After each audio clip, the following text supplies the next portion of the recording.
Hey guys, tonight we're heading into the frostbitten stillness of a medieval village night. You're not a knight, you're not even a merchant, you're a peasant. And it's late December. The wind outside moans like a dying cow, the fire's barely clinging to life, and your walls are so thin you could probably poke your finger through them.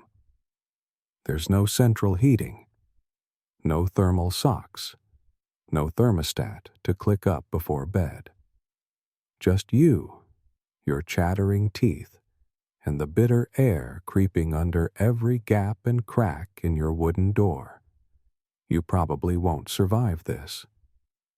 So before you get comfortable, take a moment to like the video and subscribe, but only if you genuinely enjoy what I do here. And, hey, drop your location and local time in the comments. I love seeing how many of us are drifting off together. Now, dim the lights, maybe turn on a fan for that soft background hum, and let's ease into tonight's journey together. You're lying on a straw-stuffed sack on the earthen floor. The sack smells faintly of old hay sweat and maybe something worse. There's a thin woolen blanket pulled up to your chin, but it's no match for the cold that lingers in your bones. The wind whistles through the uneven wooden slats of your hut, sounding like some distant spirit trying to find its way in. And maybe it already has. You try to shift to a warmer position, but the cold sticks to you like damp cloth. Your toes feel like pebbles. No sensation, just dull and heavy. And the worst part, you're used to this. Every night for the past 2 months has been just as cold, just as unforgiving, and just as long. There's no glass in the windows, just shutters. Thick wooden panels meant to block the wind, though you can feel every gust like it's got a key to your home. Historians still argue whether the average medieval peasant even called this kind of structure a house in any romantic sense. It was more like a survival box. Walls of wattle and daub that's woven sticks packed with mud and straw, dried in the sun and slathered with a second coat of mud for good measure. And it does help. Somewhat. But tonight, the cold has seeped in like a slow, invisible flood. The hearth in the center of the room has been reduced to glowing coals. No fresh logs. You had to ration the firewood you already burned the twisted piece of cart axle you found behind the mill. The air inside is a smoky mix of ash body odor, damp wool, and turnip stew from earlier. The kind of smell that never goes away. Your mother used to say it was the smell of staying alive. You hated it as a kid. You still do. You can hear your youngest sibling breathing beside you raspy and wheezy, probably from the cold, or maybe just the thick air. No one calls a doctor. There's no doctor. You've got herbs and faith. And if both fail, a funeral and another round of whispered prayers to St. Blaise. Across the room, a tiny flickering tallow candle offers a weak light more shadow than glow. Tallow, by the way, is animal fat, not the clean wax candles you're picturing. This stuff stinks when it burns, but it's better than nothing. You only light it for a short time before bed, just enough to make sure the door's barred and the animals are where they're supposed to be. Yes, the animals. They sleep inside. But we'll get to that later. Tonight, you lie still counting the drips from the roof beams, frozen earlier in the day, now thawing just enough to trickle. 1 drop, 2 drops. A quiet splash into a metal basin you've positioned to catch it. The sound is maddeningly slow. But it's company. Back in the day, by which we mean somewhere between the 11th and 14th centuries, the average English or French peasant had roughly one room for an entire household. That room did everything: cooked, slept, stored grain, prayed, and yes, braved the cold. The idea of separate bedrooms was reserved for royalty or maybe the richer townsfolk who could afford stone homes and chimneys. You've got a fire pit and a smoke hole. You shuffle under your scratchy blanket again. Still cold. You press your hands between your thighs for warmth. It helps for about 3 seconds. Then they go numb again. People didn't really talk about surviving the winter in poetic terms. They endured it, like one long punishment from God for whatever sins the village had racked up that year. The church bells didn't chime, hope they rang warnings. Stay inside. Don't travel. Don't tempt fate. You hear a crack outside, maybe a branch falling from the ice. Maybe not. You don't check. At least you're not alone. Your spouse is curled against your back. Your cousin's kid is somewhere by your feet. And old grandpa, who hasn't spoken in 3 days, is tucked near the wall, wrapped in 3 layers of whatever cloth you could find.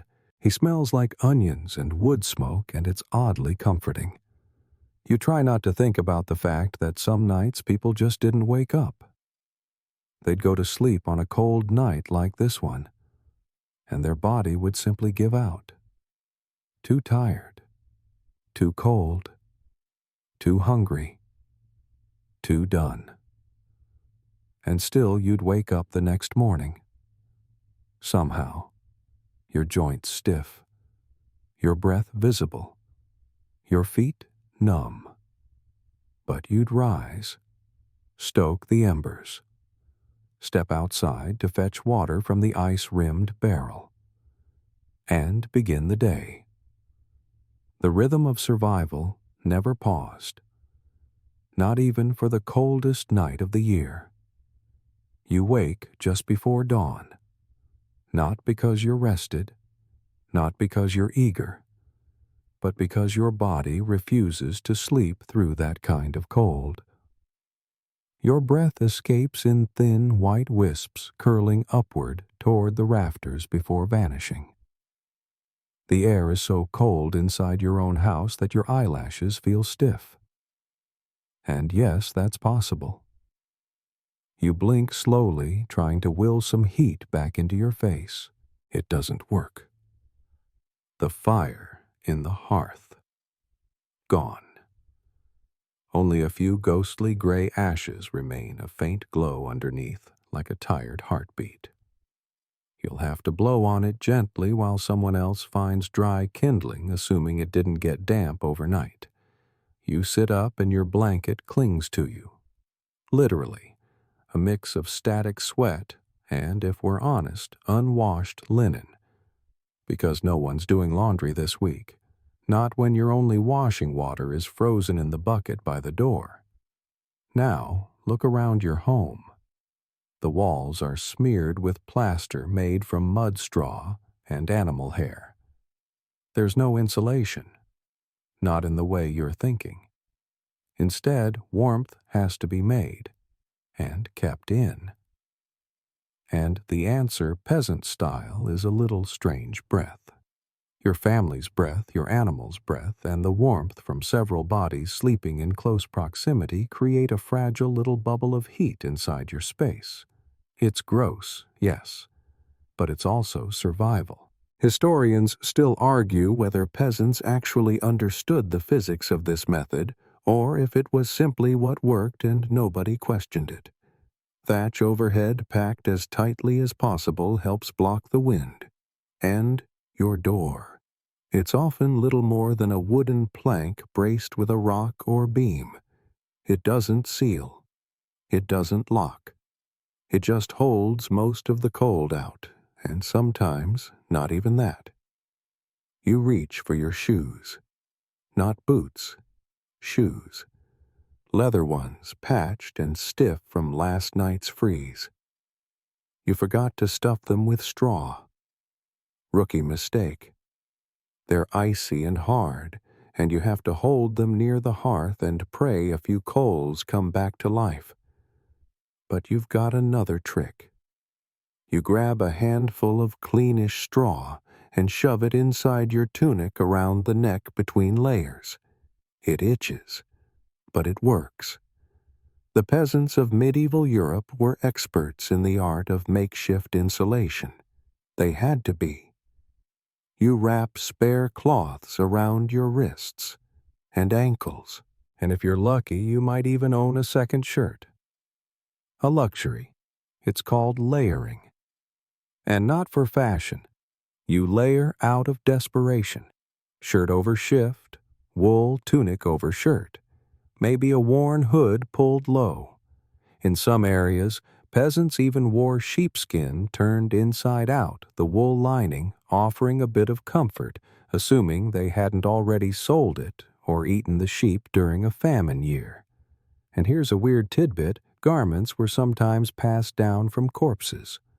That's right. A warm tunic didn't care who wore it last. You take what you can get, and if it's been patched 15 times and still sort of fits, congratulations. You're ahead of the curve. Today you wrap your legs in winding cloth strips of wool tied from ankle to knee, not only to keep warm, but to keep your brittle, overused shoes from rubbing your skin raw. And now your outfit is complete. You look like a medieval onion, a cold, itchy, hay-scented onion. And still it's not enough. Not really. You shuffle to the wooden bench near the hearth, now creaking under the weight of stored firewood, except the pile's gone. What little was left was burned last night. All you've got now are damp twigs, a few kindling scraps, and a half-used peat brick if someone didn't already take it. Firewood was never guaranteed. It wasn't free.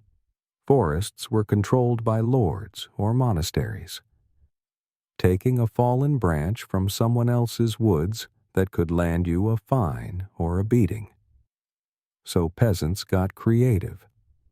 Cow dung, dried moss, crushed nutshells, bark scrapings, anything that burned slow and didn't choke the room too fast. That, or you stole wood from the church fence and prayed for forgiveness later. You finally get the fire to sputter just a little, and that small flame is now your household's entire mood. You cluster around it. Even the cat, if you're lucky enough to have one, curls up near the warmth, and you hold your fingers to the flame and wait. And while you wait, your mind wanders. You remember the stories your grandfather told about winters so cold that people's ale would freeze solid in the mug. About wolves creeping close to the village in search of food. About the blizzard in 1315 that buried a neighbor's house right up to the roof. He always said that the cold never kills fast, it sneaks up on you. You stop feeling your fingers. You stop noticing the shivers. You fall asleep, and you don't get back up. It's not a pleasant thought, but it's a very real one, and you've seen it happen.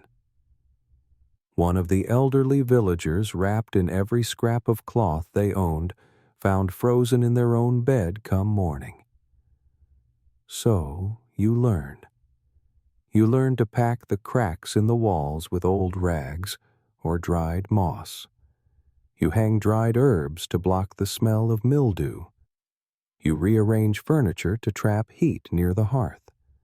You teach your children to breathe through their hands and to keep their toes in motion at night. It becomes second nature, and once the flame grows stronger, you begin the morning chores. Feeding the chickens, breaking the ice on the water trough, splitting more kindling if your fingers aren't too stiff.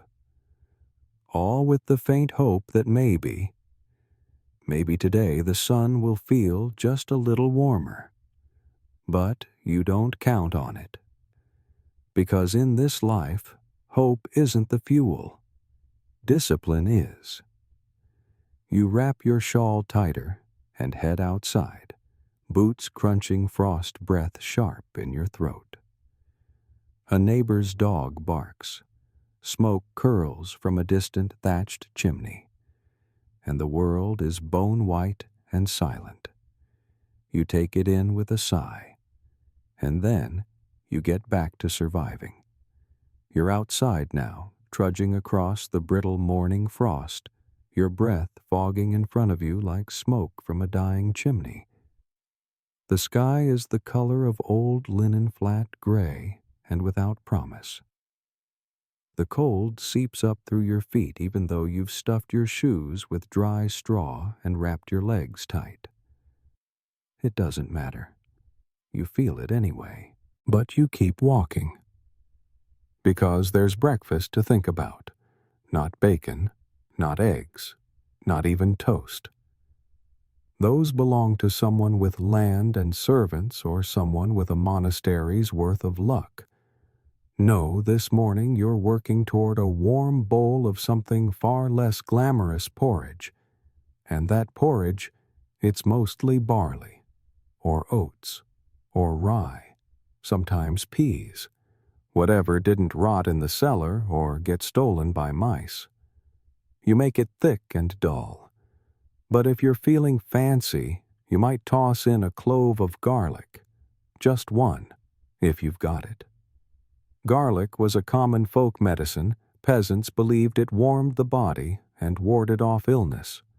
It also helped mask the taste of slightly spoiled grain, which happens. You pour a little leftover ale into the pot, too. Yes, ale. For breakfast.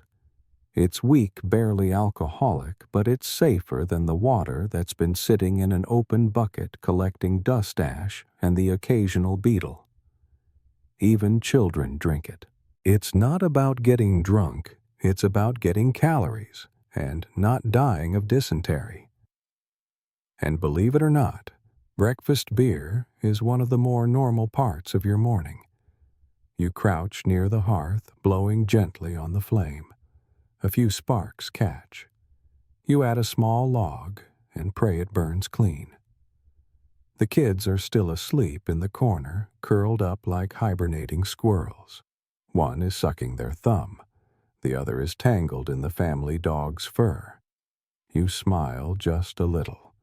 The dog's warmth probably saved them from a brutal night. Outside, the livestock begin to stir. And if you're lucky enough to own 1 or 2 cows or a pig, you'll need to check on them. But not yet. First, food. You stir the pot with a stick that's been whittled down to a handle over time. The porridge bubbles slowly steam, curling upward and hanging in the cold air like a ribbon. You add a pinch of salt.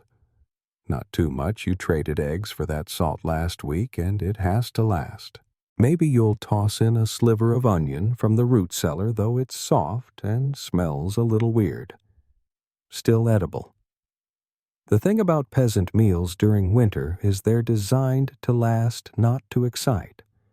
The same bowl of thick salted mush every day, the same flavor, the same heaviness. It sticks to your ribs. That's the point. Historians still argue whether medieval peasants actually despised their food or simply accepted it. Some records from monks and travelers describe the meals as humble but nourishing. Others mention the choking texture of gruel so bland that even rats walked away from it. We'll never know the full truth. But you can bet no one was posting recipes on parchment scrolls titled Peasant Winter Cuisine. The porridge is ready. You ladle it out into bowls, rough wooden ones, that have been passed down for decades. One has a crack sealed with wax. Another's just a hollowed gourd. You hand out the food, careful not to spill. Everyone eats quietly, slowly, No one talks much in the morning, not until the porridge does its job warming the belly, waking up the limbs, softening the mood. You eat yours standing up. You always do. Keeps the blood moving. And then just as the chill begins to lose its grip, it's time for the next ritual of warmth. Sharing body heat. It's not as romantic as it sounds. The reality is, you sleep in a pile. Always have. Always will. Your bed, if you can call it that, is a wide wooden platform lined with hay furs if you're lucky, and the occasional mattress made from straw or feathers. Usually straw. The smell alone tells you what kind, and it's not just your immediate family in there. No, sir. There's your cousin, his wife, their toddler, your oldest daughter, the neighbor's orphaned niece, a wandering monk who asked for shelter 2 nights ago and hasn't left. Oh, and one hen who keeps laying eggs in the blankets and is too valuable to kick out. It's a mess, but it's warm. That shared heat is the only reason your toes didn't freeze off. You curled into each other instinctively like a litter of puppies. You can't move without bumping someone's elbow or stepping on a foot. But it works. And don't forget the bedbugs love it too. So do the lice.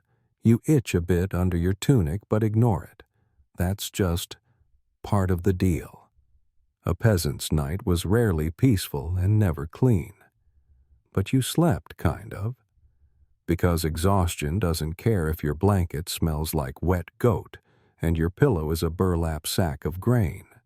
And yes, they called it bundling. In some cultures, even strangers shared sleeping space, especially during harvest season when guests arrived to help with the work and stay through winter. And in certain cases, bundling wasn't just for warmth. It was also a form of chaste courtship, where potential partners slept beside each other with a board between them. No board here, though. Just cold air, heavy breath, and the occasional snore. You glance at the bed now. It's emptying out. People stir and stretch. Your cousin complains about his back again. The toddler coughs. The monk is humming some morning chant that sounds more like a frog croaking in Latin. You don't comment. It's time to face the day. And it starts with simple survival. Warmth, food, togetherness. The trifecta of peasant life. Tomorrow, same thing. And the day after that. The fire's going now, finally steady, finally warm. Not hot, mind you. You're not basking in the glow of a roaring hearth. You're crouched beside a modest flame shoulders, hunched hands, hovering just close enough to keep the skin from blistering. And you're already thinking ahead to lunch. But that's a distant luxury. Right now, it's time to tend the animals. You step out again, bracing against the icy morning air. Your fingers tingle despite the layers. The sun is technically up, but it offers no warmth, just a pale shimmer behind thick clouds. Winter light is all performance, no comfort. Your breath comes in short, quick bursts, and each exhale curls away like steam off a kettle. You open the barn door, which is generous language. It's more of a lean-to attached to your house made of warped planks and held together by mud and good intentions.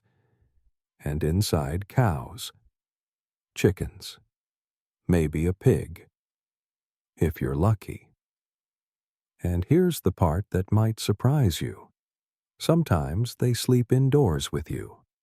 Not just nearby, not just in a pen out back. Inside, under the same roof. Why? Because cows give off heat. So do goats, pigs, and even chickens. You've learned to see them less like animals and more like small living radiators. Some medieval homes, especially in northern Europe, were designed with this in mind. The animals lived on one end of the house, the people on the other. A low wall or a timber divider might separate them. Or not. Depends how cold it is. And how desperate you are. The cow blinks at you now. Steam rises from its nostrils. Its breath smells like hay and manure, comforting in a strange, earthy way. You pat its flank. The hide is warm beneath your hand, warmer than your own skin.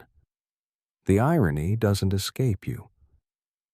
In the hierarchy of winter warmth, you rank somewhere below a dairy cow.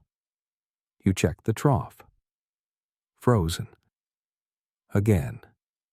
You grab the wooden mallet and begin hammering the ice. It cracks with a sound like brittle glass. The pig snorts. The chickens scatter. Your toes curl involuntarily, both from the cold and from the impact that echoes up your arm. Historians still debate whether the cohabitation of peasants and livestock was a deliberate design or simply a result of necessity. Did people really want to live with their animals? Probably not.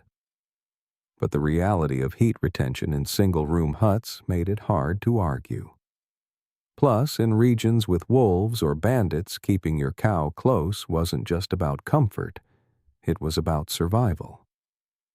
You pour fresh water into the trough. It steams. The animals drink greedily. And for a brief moment, the warmth from their breath fills the barn like soup in a pot, thick and heavy. Almost pleasant. You return inside. The room smells like everything straw, smoke, sweat, garlic, damp wood, and something vaguely animal. And yet you don't notice it much anymore. You've lived with it so long your senses gave up. You settle near the hearth again, poking at the coals, keeping the flame alive like it's a cranky toddler who refuses to nap. And then someone lights a candle. Not because it's dark, though it kind of is, but because it's symbolic. A little light to beat back the gloom. But there's something odd about that candle. It doesn't smell like beeswax. It smells like meat.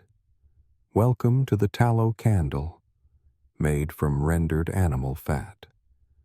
It was the poor man's torch, smoky, greasy, and prone to sputtering out at the worst times. But it burned, and in a world without electricity, burning anything was a gift. You glance up at it now, flickering gently on a shelf. The flame dances in the draft from the roof beams. You hope it doesn't fall or drip on someone. Fires in these homes were disastrous.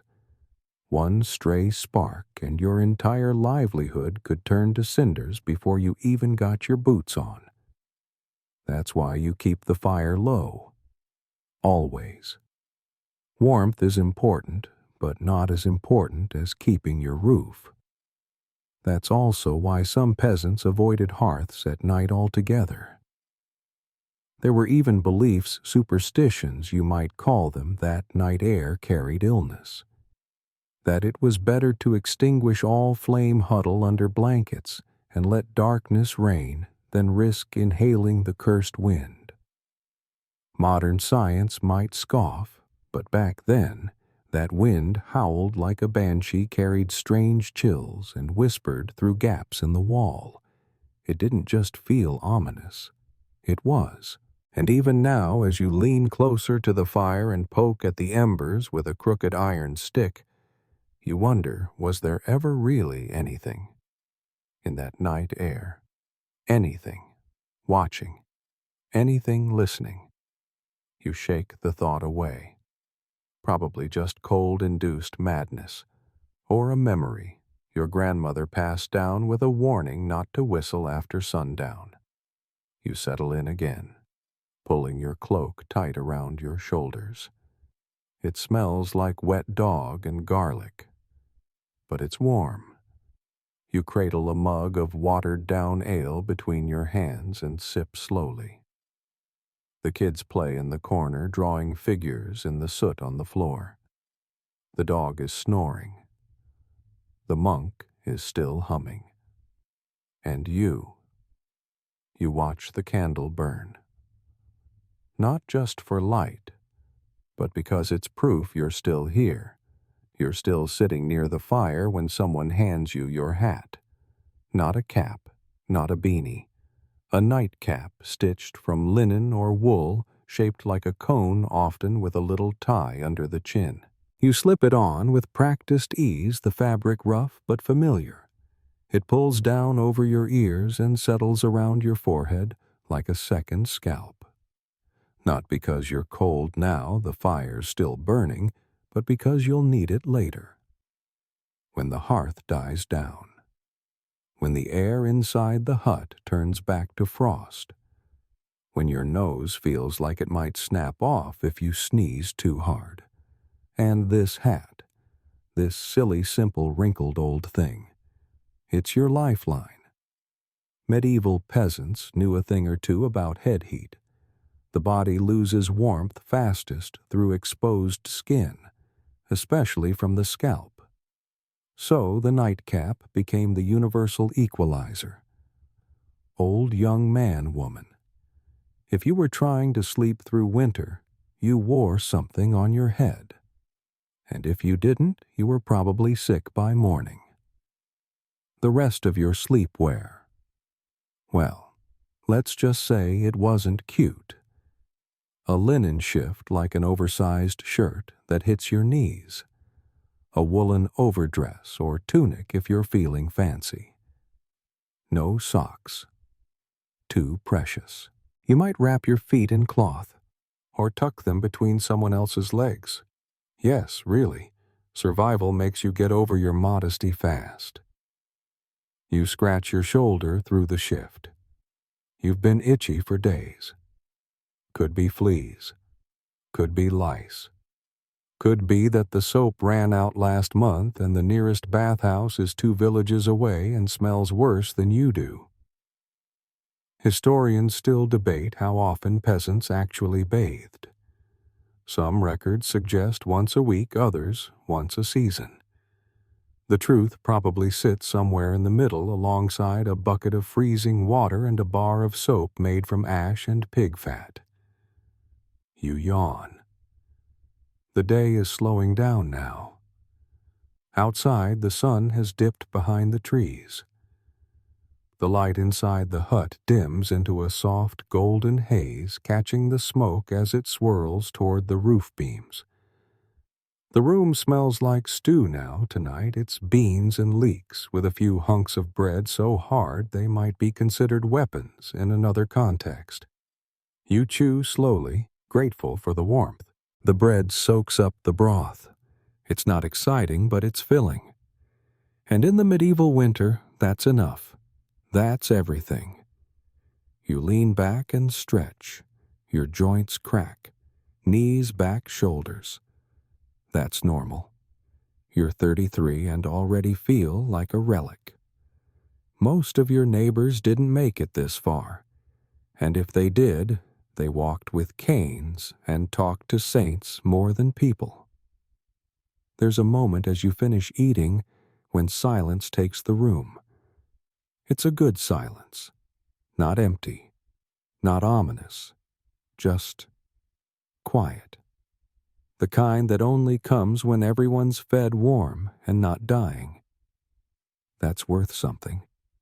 In this world, it's worth everything. Someone passes around a cloth. Everyone wipes their hands.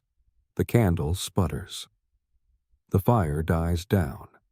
You glance toward the straw pile where everyone will soon lie again, huddled in layers, whispering prayers or stories before sleep. And you pull your hat down tighter. Because in about an hour, the chill will return. It always does. It snakes through the floorboards. It leaks in through the shutters. It curls around your fingers and toes, reminding you that the night still owns this land.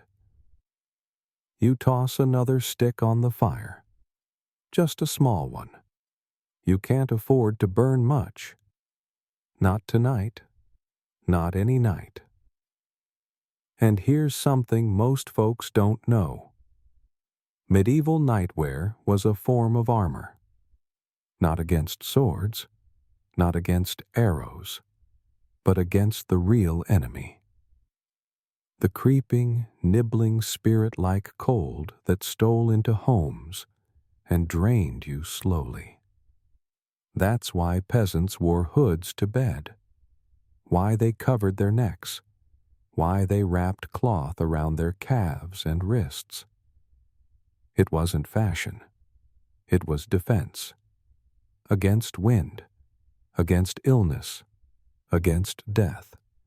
And the more layers you had, the longer you might live. You glance toward the wall and spot your neighbor's gift from last week, an extra woolen shawl she traded for turnips. You promise to give it back in spring, if she lives that long. If you do, you wrap it around your shoulders now. It's scratchy and smells like smoke, but it's warm, and you whisper a soft thanks under your breath. The room dims. The last light from outside fades to deep gray. The fire flickers. The kids begin to yawn. Your limbs grow heavy, and you smile just slightly because you made it through another day. Through the cold, through the hunger, through the ache. And now it's time to do it all again, tomorrow. But first you lay down. Hat snug, blanket tight. Feet tucked into a warm tangle of legs and straw. And you wait for the cold to come. You're nearly asleep when the scratching begins. Not the eerie kind. Not some ghost creeping under the floorboards. No, this is familiar. This is personal. It's your skin. Specifically your ankles. Followed shortly by your wrists. Then, mysteriously, the back of your neck. You sigh and shift under the blanket. The scratching gets worse when the heat builds up, when the body finally starts to relax and your blood warms. It stirs them. Your little roommates, lice, fleas, mites, they've been with you since birth and they're not going anywhere. You've bathed, you've boiled your underclothes, you've even rubbed crushed mint into your scalp once. But let's be honest, they're winning. You lie still, scratching discreetly, trying not to wake the toddler curled beside your elbow. She sleeps with her thumb in her mouth and one foot under your thigh. Her curls twitch every so often, probably from the same invisible army working their way through her scalp. Sleep in the Middle Ages wasn't gentle. It wasn't clean. It was itchy, sometimes unbearably itchy. And just when you start drifting off again, another sound. Scritch, scritch, scritch. This one isn't you. It's the wall. Or more specifically, the narrow space between the timber slats and the clay plaster. You freeze and listen. There it is again. Tiny claws, soft squeaks, rats. You'd name them if you had the energy, because they're regulars. You've even seen them dart across the rafters in the moonlight, their long tails trailing like whispers. They come for crumbs, for warmth, for survival just like you. And sometimes, if you're not careful, they come for your food sack, or your leather shoes, or the baby's ear. You pull the child closer to your chest, just in case. Historians still argue whether medieval rats were more nuisance or apocalypse. Some say they were just part of the ecosystem. Others point to plague outbreaks and suggest that living cheek to cheek with rodents was less charming, more deadly. The truth: It depends where you lived, what you ate, and how tightly you sealed your barley stores. Tonight, they stay in the walls. That's the deal. You don't bother them. They don't nibble your toes. But the moment a crust falls from someone's blanket, game on. You try to ignore it. You shift again this time, bumping your back into someone else's spine. Maybe your cousin. Maybe the monk. Hard to say. It's all elbows and knees at this point. Sleeping together like this, tangled, stacked, overlapping, isn't just for warmth. It's practical. There are no spare rooms. No guest beds. The floor is dirt, and the straw is already growing damp from spilled stew and body heat. So you make it work. One person sleeps perpendicular to the others, forming a makeshift pillow row. Kids lie in the middle. Adults ring the edges. The oldest and youngest always sleep nearest the fire, even if it's just glowing coals now. Everyone else wraps themselves tight and hopes for dreams that are warmer than the air. And just as you think the house has finally quieted, someone snores. Loud, rhythmic, violent. You're not sure who it is. Possibly your uncle, or that shepherd who never left after Candlemas. But the snores echo like a slow drum reverberating through the wooden beams and rattling your molars. You bury your head beneath the blanket, still itchy, still cold, still surrounded by living heat sources and potential diseases. But that's life. This is the world of the medieval peasant, and this is winter. You settle deeper into the pile, trying not to think about how many times you've had to repair this blanket. The stitching is rough, done by candlelight, your fingers pricked numb from cold and thread. Every patch tells a story, the burn mark from last year's fire, flare the tear from when the dog tried to burrow under it, the stain from... Well, you try not to remember that one. You close your eyes. Outside, the wind picks up again. It slips through the gaps in the shutters and rolls across your floor like fog. The fire gives a soft hiss. The candle guttered out half an hour ago. Now it's just darkness, just breath, just warmth, and scratching and snoring and dreams. And somewhere in that black velvet night, you begin to drift. You dream of things that don't itch, of warm milk, of feather beds, of silent, clean rooms where rats never dare to walk. You dream of summer, its dirt roads and heavy crops and long sun-drunk afternoons, where the only cold came from the bottom of the beer barrel. You dream because it's the only escape you've got. And tomorrow, you'll wake up to the same cold walls, the same thick porridge, the same straw mattress full of squeaky surprises. But for now, just for a few hours, you sleep. And somehow, in spite of the cold, the rats, the lice, and the snoring, you survive.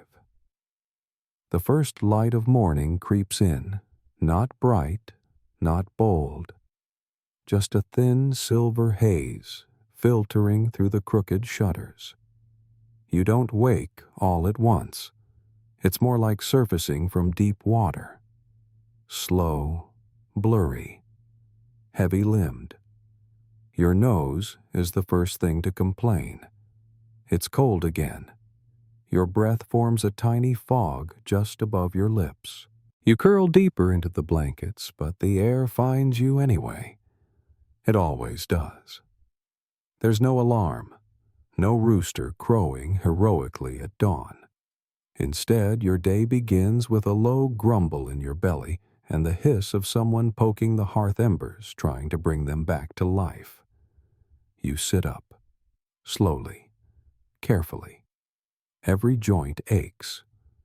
The floor beneath your feet is hard-packed earth cold enough to jolt you fully awake the second your toes touch it. You mutter something not quite a curse but close as you wrap your cloak around your shoulders and shuffle toward the fire. It's your turn to start the chores. But not before you visit the chamber pot. Ah, yes. Let's talk about medieval plumbing, or rather, the tragic lack of it. Your family's chamber pot is a dented copper bowl with a wooden lid tucked under the bed or against the far wall. And let's just say, no one wants to be the last person to use it. You lift the lid, immediately regret it. The smell is persuasive. You do your business as quickly as possible, wincing as the cold metal touches your thighs. There is no toilet paper, only scraps of cloth, or on a bad day, a handful of straw. You choose not to think too hard about what touched what. Your dignity died 3 winters ago. Once finished, you carry the pot carefully out the door. The icy air hits your face like a slap. You're not alone. Other villagers are out too, each one carrying their own little pot of morning doom. Some dump theirs into a shared trench behind the houses. Others, less neighborly, hurl it into the nearest bush. You toss yours with practiced flair. The splash is unspeakable. You rinse the pot with a ladle of gray water and return inside. This is normal. This is daily life. Historians still argue whether peasants truly accepted these routines as ordinary or suffered them with quiet shame. Diaries are rare, but the sheer consistency of chamber pot use the rituals surrounding them and the surprisingly specific penalties for improper disposal. Yes, there were fines. Suggest that this unpleasant ritual was just part of the background noise of survival. You set the pot aside, grab a crust of bread from the table, and chew thoughtfully. It's stale, rock hard. But you soak it in leftover broth and call it breakfast. Again. And then comes the most dreaded part of the morning. Walking across the cold floor. There are no rugs, no carpets. The earth has been trampled flat over years of footsteps, stained from spills and dusted with ash from the hearth. It's uneven, gritty, and colder than any stone. You walk gingerly as if the floor itself might bite. Your calloused feet barely feel the sting anymore, but the cold still seeps up through your soles like frost, climbing your bones. In the corner, a child coughs. Not just any cough. A wet one. Heavy. You glance over. The child is pale with pink around the eyes and a sheen of sweat on the upper lip. You press a hand to the forehead, burning. You don't panic. You've seen this before. Too many times. A winter cold. Or worse. There are no antibiotics. No urgent care. You reach for a cloth soaked in vinegar and lay it gently across the child's brow. Then you murmur a quick prayer to Saint Sebastian, patron saint of protection from plague and illness. Not because you're deeply religious, but because it's what your grandmother did, and her grandmother, and hers. You light a stick of dried rosemary. The smoke curls upward, sharp and cleansing. At least that's the belief. In your heart, you know it's not a cure, but it smells like someone trying, and that matters. Outside, a bell rings. Not a church bell, just a cowbell knocked by someone walking past. You peer through the slat in the shutter. Snow again. Thin, patchy, wet. The worst kind. Not enough to marvel at. Just enough to soak your boots and turn the road into gray slush. You sigh. The woodpile is low. The stew pot is empty. The child is sick, and your feet are already starting to go numb again. But here you are, awake, breathing, moving. You take your scarf off the hook by the door and wrap it tightly around your face. It smells like smoke and tallow, but it's warm. And as you step out into the pale morning, your breath catches in the scarf and keeps your cheeks from burning in the wind. Behind you, the hut groans, wood shifting, fire crackling, voices rising in low whispers. And in front of you, another day of enduring, of finding heat where there isn't any, of stitching together small comforts from smoke straw and stubbornness. You walk toward the well, your bucket swinging at your side. The frost crunches underfoot. The sky is as gray as old wool, and the air bites harder than a debt collector. But you've got your scarf. You've got your hat. And somehow, miraculously, you're still here. By midday, the fire's been stoked, the porridge has been scraped clean, and your fingers have thawed enough to move without snapping. But you're still wearing every single layer you own, and you're not alone. Everyone in the house looks like a bundle of cloth with eyes. Even the toddler is wrapped in so many layers, she waddles like a drunk goose. The cold doesn't care how old you are, or how tired, or how holy. It just seeps. And that's why it's time to discuss what might be the single most important part of your winter wardrobe, your hood. Your outer tunic has one built in, but it's more of a flap than a fashion statement. So over it, you pull on your actual hood, a thick woolen piece that drapes down over your shoulders and traps warmth like a lid on a soup pot. It covers your ears, your neck, and part of your face. You look ridiculous. Everyone does. But everyone's warm, kind of. Now add a hat underneath, maybe even two. Then a linen scarf. Then the fur-lined collar that was traded for a jar of honey last fall. Suddenly, your head alone is wrapped in 4 different textiles, and you can barely hear yourself think. But that's the point. Medieval winter fashion was all about trapping heat, not showing skin. No one's worried about looking good. You just don't want your ears to fall off. And when it comes time to sleep again, you'll strip down to your softest layer, still wearing the hat, of course, and curl up tight hands, inside sleeves, chin tucked, body curled like a comma. Because if there's one rule everyone knows, never go to sleep with cold feet. So, how do you warm them? You've got a few tricks. First, you rub them briskly with a rough cloth, hemp, or wool.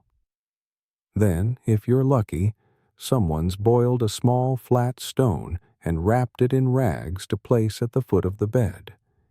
It loses heat fast, but it gives you a head start. And finally, the most reliable heat source of all, another human. You wedge your frozen feet under your cousin's thighs. She yelps. You apologize. She gets over it. This is the medieval version of an electric blanket. It's slightly annoyed relatives. And then there's nightwear, not the kind that's silk or lacy or glamorous. No, no. Think layers upon layers of linen undergarments, patched tunics, and oversized socks tied at the ankle with twine. Peasants didn't change into pajamas. They just took off their outer garments and slept in their inner ones, sometimes even in what they wore that day, especially if that day involved snow. And don't forget the gloves. Yes, gloves at night.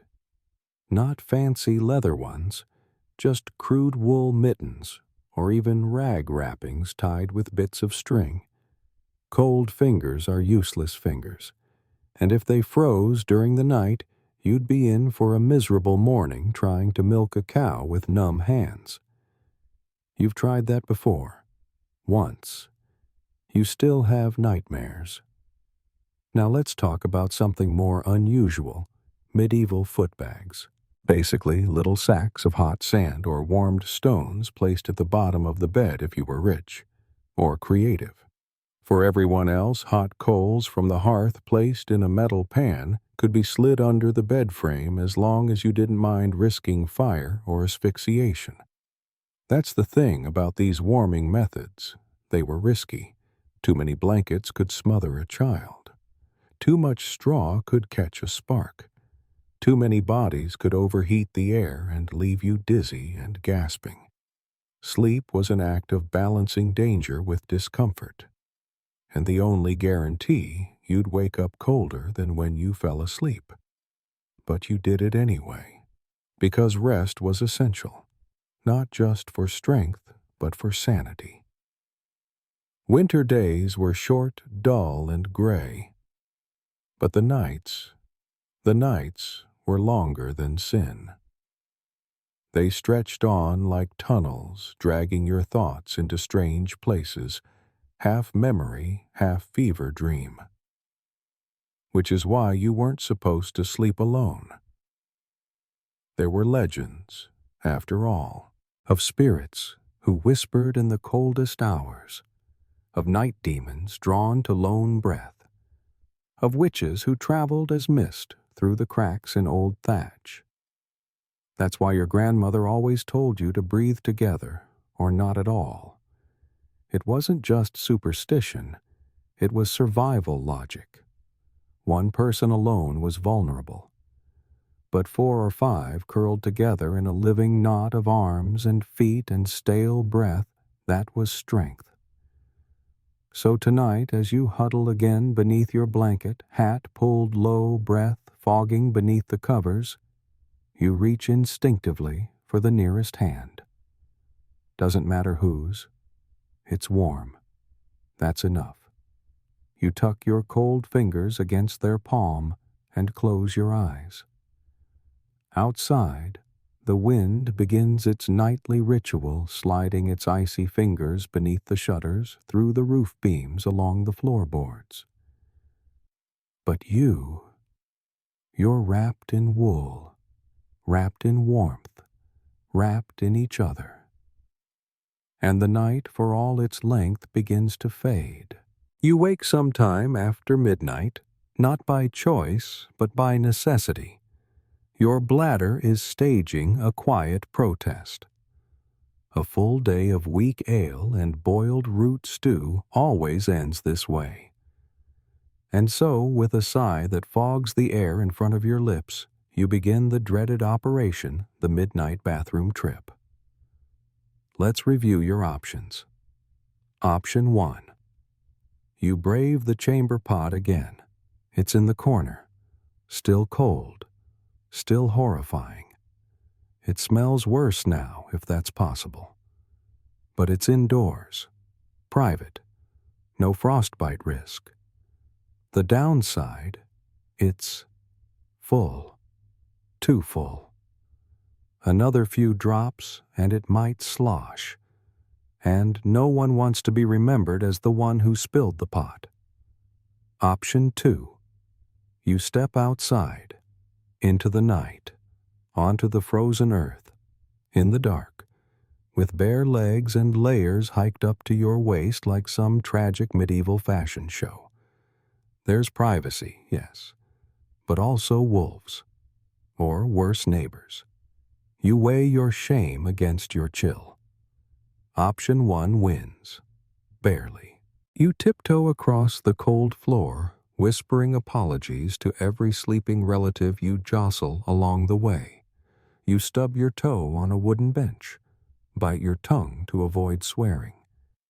You make it to the pot handle the business and return to your straw pile with the grace of a returning war hero. You exhale slowly and pull the blanket back over your head. The floor, the pot, the cold, the ache. It's all part of the rhythm. A few feet away, someone is muttering in their sleep. Nonsense words. A lullaby, maybe. Or a prayer. The fire has long since died. The embers glow faintly in the dark like sleeping eyes. You can feel the heat has left the room completely. Your nose prickles. Your toes curl instinctively under the blanket looking for warmth that isn't there. And now, it's time for another strange nightly ritual prayer. Not necessarily religious, just hope in whispered form. You mumble a few lines under your breath. Nothing fancy. Maybe a plea to St. Jude or St.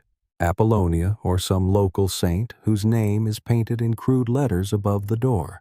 Or maybe just a line your grandmother passed down, "Keep the cold from our blood and the night from our bones." It's not in any book, but it works. Then comes the other prayer, the one everyone whispers whether they admit it or not. Let me wake up. Let my children wake up. Let there be light in the morning, because not everyone does. Some slip away quietly, their bodies too tired to fight the cold anymore. It happens more often than anyone talks about, and in the stillness of night, you remember their names. Neighbors, cousins, a friend who went to bed one snowy evening and never opened his eyes again. The cold doesn't kill loudly. It waits, patient, silent. It sips at you over weeks. A little strength here, a little warmth there. And then one night your breath fogs the air, and then it doesn't. This thought lingers heavy and unwanted until a new sound breaks the tension. A child whimpering. You sit up slightly. Listen. It's the little one, barely 5, tossing under the blanket. Fever still lingering. You crawl over, careful not to jostle the others, and place your hand on her forehead. Hot. Too hot. You whisper gently. She doesn't respond, just mumbles something. Her tiny hand grips yours tightly. You stay there. And that's when you hear it. The wind. Not outside. Inside. Just a whisper. A draft. Sliding beneath the door down the walls across the floor like a ghost with no name. It carries with it the scent of wood smoke, frozen mud, and something colder than air. You shiver instinctively. This is what the old folks feared. Not just the temperature, but the feeling. The sense that winter had entered your home and was sitting quietly in the corner waiting. And still, you stay by the child. You hum a song low and soft. You don't remember all the words, but the rhythm is enough. Something your mother sang when you were sick in this same room, wrapped in this same shawl decades ago. You keep singing until the child's grip loosens and her breath evens out. And then you lie back down. Hat tugged low, blanket pulled high. The floor creaks once, twice. The wind hums. The candle's long since dead. And you wait. Not for sleep, though it might come. You wait for the light. Because morning means warmth, or at least less cold. And until then, all you can do is breathe.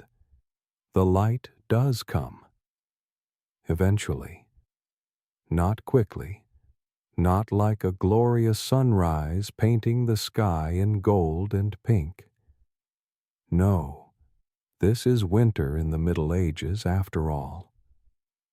Dawn arrives slowly, reluctantly, like an old man climbing out of a cold bed. Just a vague silverness at first leaking around the edges of the shutters. Enough to make out shapes, enough to know you survived the night. You're still breathing. So is the child beside you. You whisper a thank you into the wool around your mouth. You sit up. Every muscle protests. Your shoulders ache from being curled so tightly.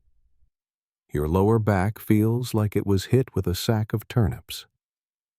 You stretch and everything cracks your knees, your spine, even a couple of toes.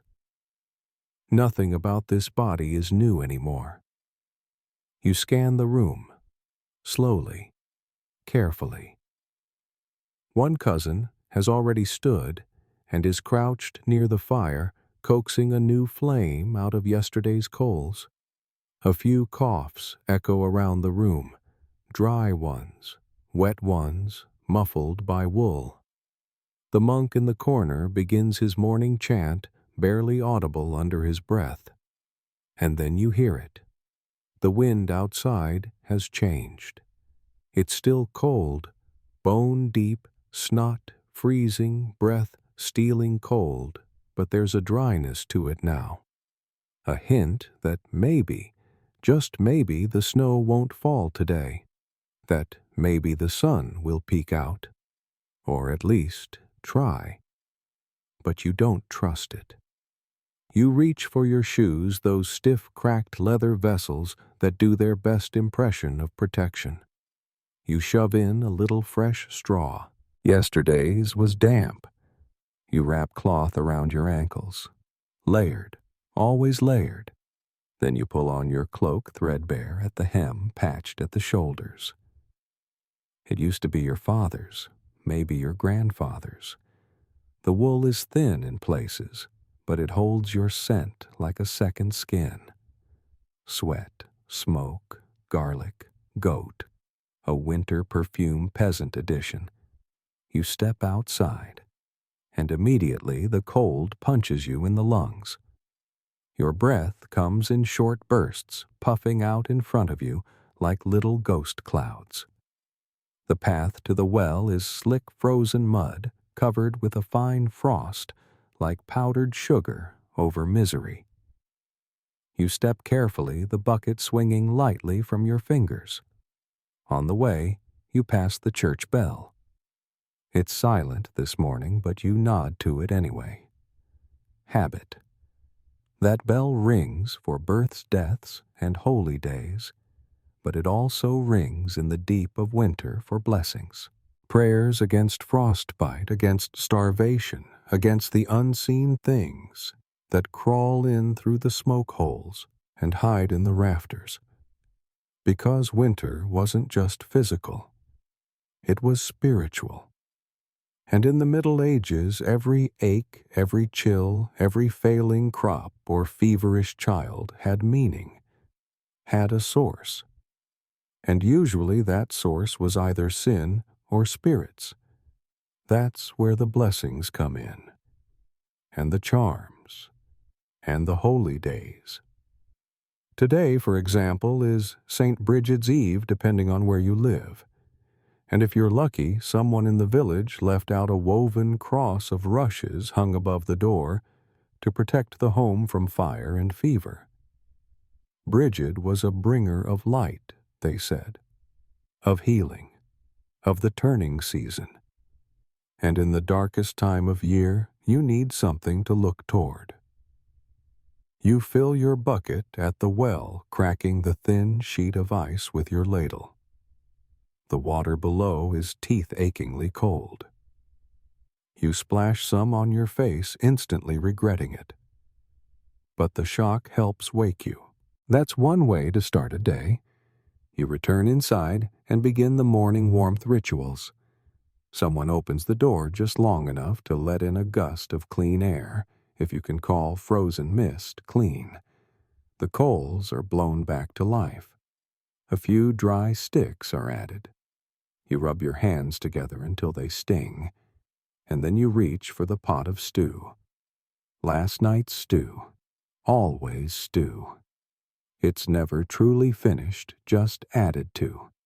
A rotating cast of beans, leeks, parsnips, leftover barley. Maybe a shred of bacon if someone made a lucky trade. The pot has seen more winters than you have. You scoop out a bit for breakfast. Warm, salty, thick. The kind of food that fills your belly and gives you just enough energy to spend the rest of the day staying alive. You sit down, cup the bowl in both hands, and take slow sips. It's not good, but it's hot, and hot matters more than taste. Behind you, the others stir. Some are up, some aren't. The little one is still coughing, but softer now. You make a mental note to gather herbs later. Maybe thyme, maybe horehound, if the snow lets you. And, above you, on the beams of the roof, a few sprigs of dried plants hang left over from the last holy night. Protection, tradition, hope. Historians still debate how much these rituals truly meant to peasants, whether they believed in them deeply or simply performed them out of habit passed down through the generations like hand-me-down tunics. But you do it all, just in case, because in a world this cold faith is another kind of heat. You finish your stew, wrap your scarf tighter, pass a cup of broth to the monk, smile at the child who's watching you with sleepy eyes and a crusty nose. And then you rise. It's another day. The wind is howling. But so are you, quietly, under your breath, still here, still warm, still fighting.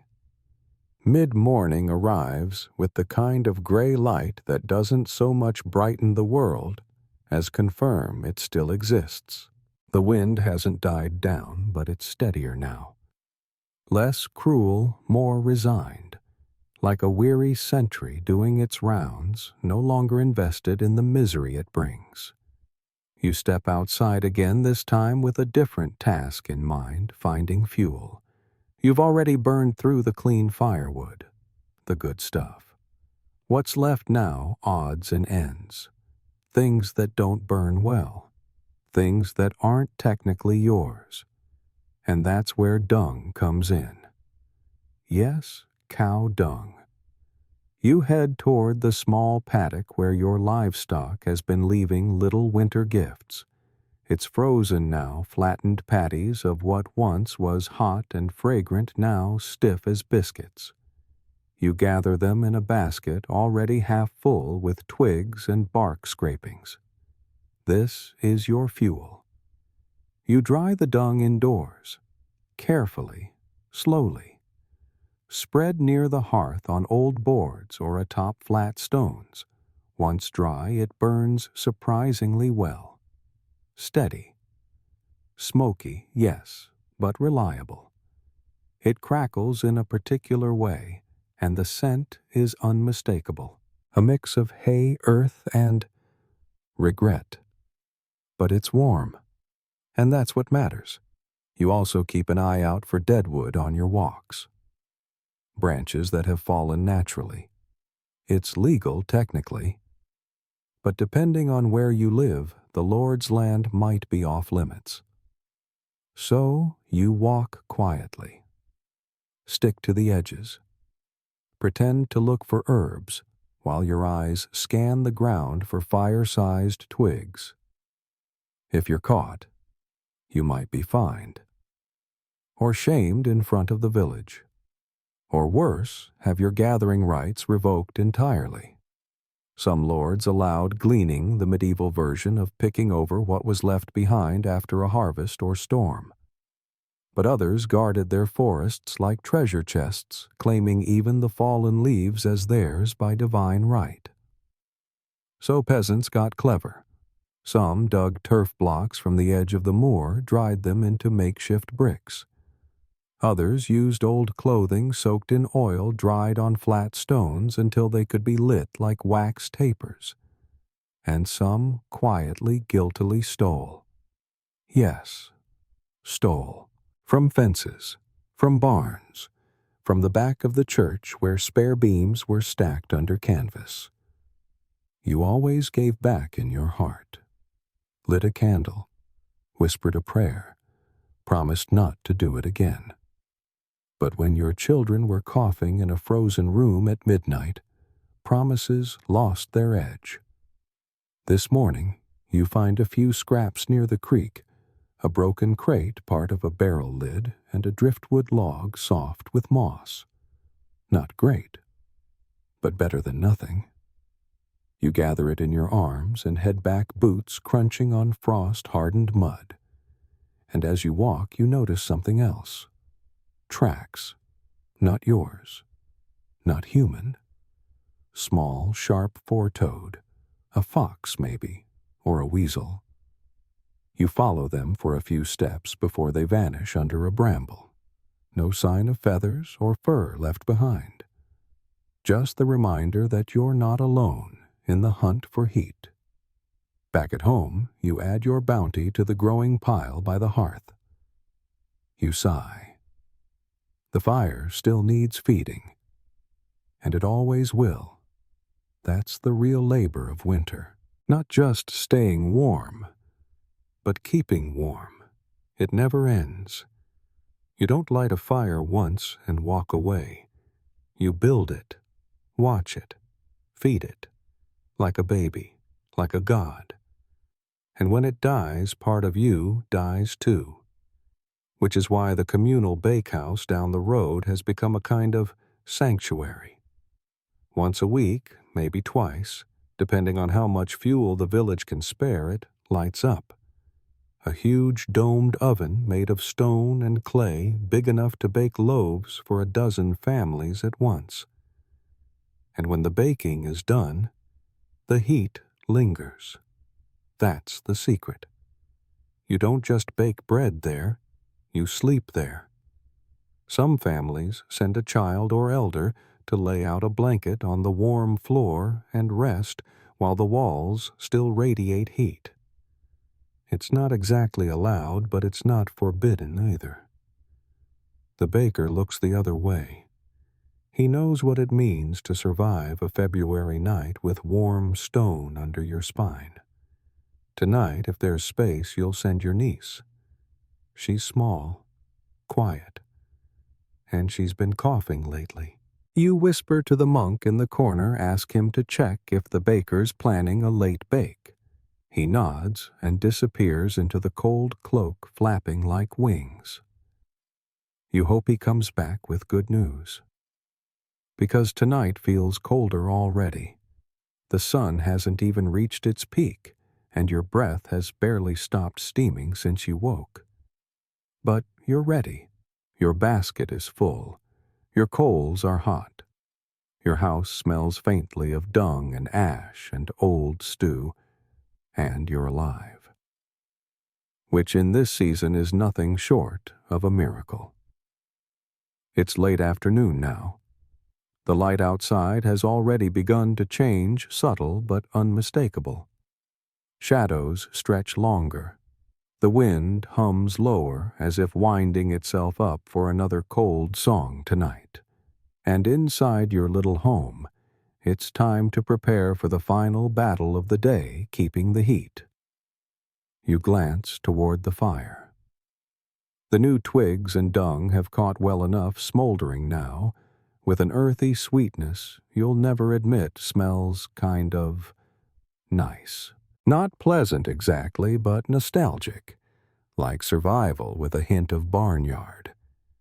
And then you reach for your secret weapon, the oven stones.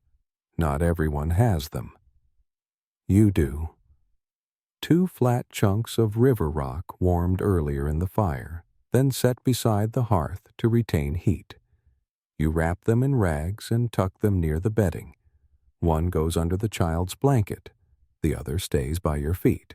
It won't last the night, but it might buy you 2 or 3 hours of comfort. And that's everything. Meanwhile, your cousin is outside returning from the village bakehouse.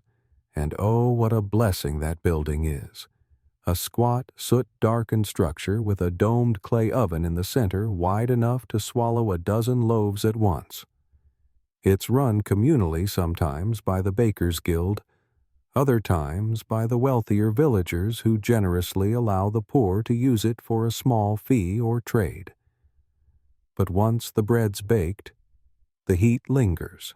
Long after the last loaf has been pulled, the thick stone walls radiate a gentle warmth, and if you're clever or quiet or just desperate enough, you might slip in afterward to steal a few minutes of stone floor sleep.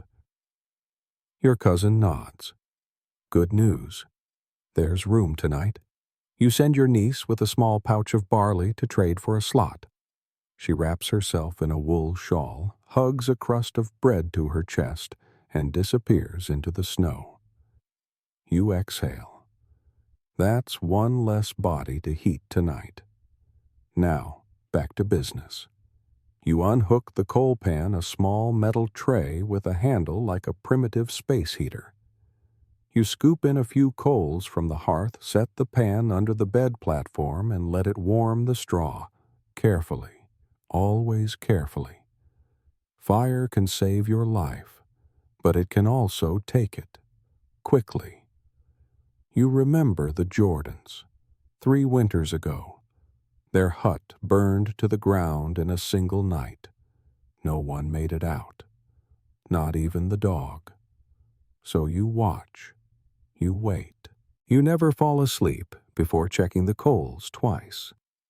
Next, you begin sealing the room. Drapes, blankets, bundled straw. The window shutters are drawn and reinforced with spare firewood. The cracks in the door are plugged with moss. The roof beams, those beautiful warped old ribs above your head, are checked for leaks, frost, and that telltale drip-drip of meltwater. And finally, you turn your attention to the bed. A frame if you're lucky, a pallet if you're not. It's stuffed with straw, refreshed every few weeks if you can afford it. The cloth lining is patched, stained, and worn to threadbare softness. You layer it up like armor furs. Old cloaks, grain sacks, and the prized linen sheet that only comes out in winter. Then you hide the coals beneath and set the oven stones at the corners. Tonight the bed will be the warmest place in the house, but only if everyone gets into it at the right time. You don't want the heat to escape too early, so you delay. You sit by the fire a while longer, sipping broth, rubbing your hands together, talking in low voices. And here's something strange, something you might not expect. In these moments, the cold brings you closer, not just physically, emotionally. You share stories, not dramatic ones, just memories. What you ate the last time it snowed this hard, who sang the loudest at last year's winter feast. When the well froze so badly, you had to melt icicles in a soup pot just to drink. There's laughter, real laughter, even if it's tired, even if it's wrapped in 6 layers and sounds more like a cough. Someone passes around a small cloth bag of roasted peas, salty and warm. You chew slowly. The taste explodes in your mouth like a firework made of beans. Luxury. You hear the dog settle in by the door, its thick body a silent, shaggy draft stopper. You hear the wind rise again, whistling through the cracks in other homes. But not yours. Not tonight. Tonight you're ready. You slip into the bed, last checking each stone and corner, counting the blankets, tucking in the smallest ones near the center. You squeeze yourself into the outer ring coldest spot, but you're used to it. Someone coughs. Someone snores. Someone whispers a prayer to Saint Agnes, just in case the frost spirits are listening. And you lie still, eyes closed, hands folded over your chest, hat pulled down to your eyebrows. You listen to the quiet crackle of coals, the breath of your family, the sigh of the house as it settles deeper into the night. And for a moment, just a moment, you feel rich. Because tonight, you are warm. You are full. You are not alone. And in a medieval winter, that's as close to heaven as it gets. Morning comes barely. You know it's there not because of any real light, but because your bones tell you. A new ache in your lower back. That stiff spot in your neck from sleeping in the same hunched position too long. Your feet somehow both numb and sweaty press against something warm. Someone's leg. Or maybe the oven stone. Doesn't matter. It's a comfort. You pull the blanket down just enough to peek. Still dark, still cold, still alive. But today's different. Today is washing day. Don't laugh. Yes, it's winter. Yes, your breath fogs the inside of your woolen hood. But even peasants couldn't go the whole season without some kind of cleaning. You shift out from the warm pile, biting down a groan as the cold air hits your damp underclothes. You wrap yourself tight in a cloak and step outside toward the washing area, which is really just a flat stone by the stream, half frozen and surrounded by the ghosts of better choices. You're not alone. Several other villagers are out, sleeves rolled up, faces, pinched teeth, clenched. One woman is hammering linens with a wooden paddle, the sound echoing through the trees like some solemn winter drum. You dunk your cloth into a pail of water you cracked open earlier. The chill bites your wrists. Instantly, you scrub anyway. Fingers red, nails raw. The fabric stiffens the moment it hits the air again. But you do it. Because dirty clothes breed sickness, and sickness in the winter spreads like flame in dry straw. You don't bathe today. You're not insane. That's for summer, or saints, or kings. But you do wipe down with a rag dipped in vinegar face, hands, neck. The vinegar stings, but it kills something you hope. You've heard old women say it clears bad spirits from the skin. Others say it just keeps the lice confused. Either way, it makes you smell sharper than usual, like a salad with regrets. Now the matter of your hair. It's long, greasy. You can't wash it fully, so you rub it down with rosemary ash, a trick you learned from an herbalist during a feast 2 summers ago. She swore by it.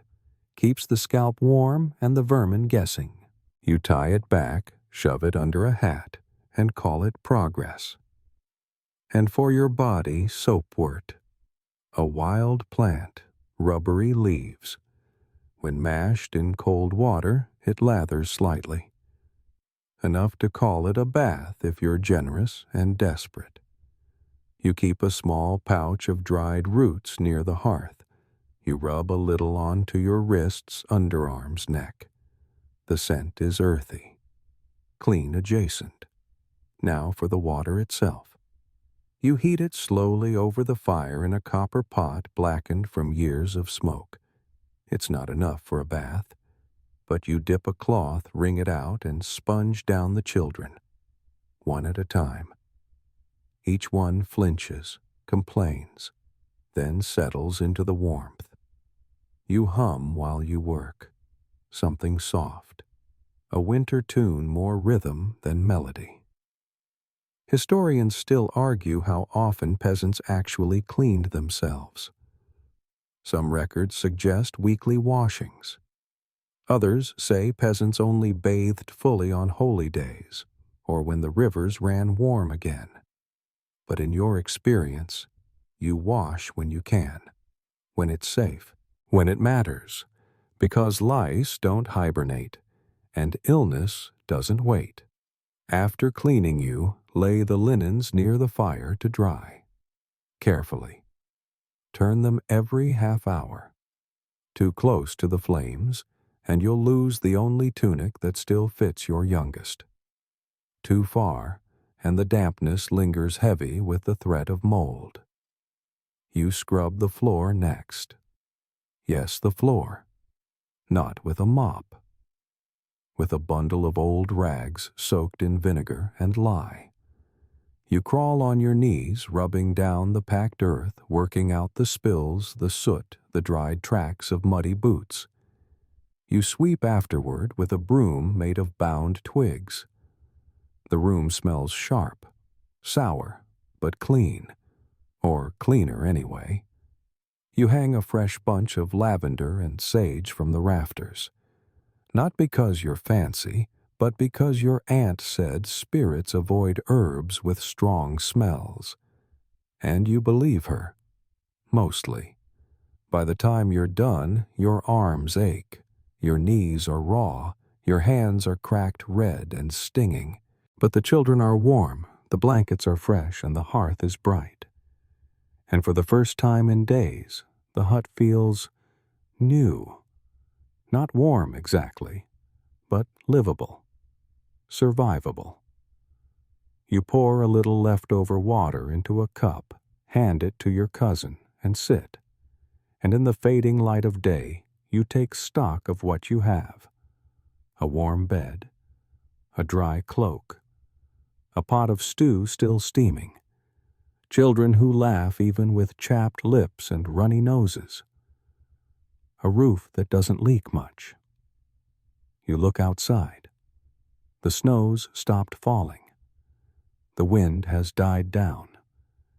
And for a moment, just one fleeting moment, you don't feel poor.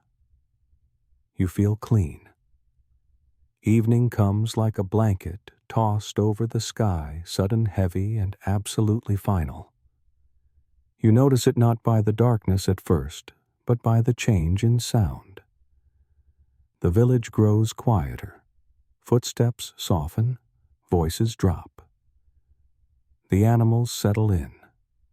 The wind starts to rise again, not loud yet, but colder, sharper, like it's clearing its throat before the main event. Inside your home, the warmth you fought for all day is already slipping away. You feel it around your ankles, curling under the door. A silent intruder. Time to check the roof. It's not a real roof, not in the way modern folks think. No shingles, no tiles. Just thatch bundles of straw tied and packed and stacked into a sloping shield against snow and rain. But thatch is tricky. It's alive in a way. It breathes. And sometimes it leaks, especially in the freeze-thaw chaos of early winter. You climb the ladder slowly, legs sore boots slipping slightly on the rungs, up through the hatch, into the rafters. The air up here is different, still cold, but drier, dustier.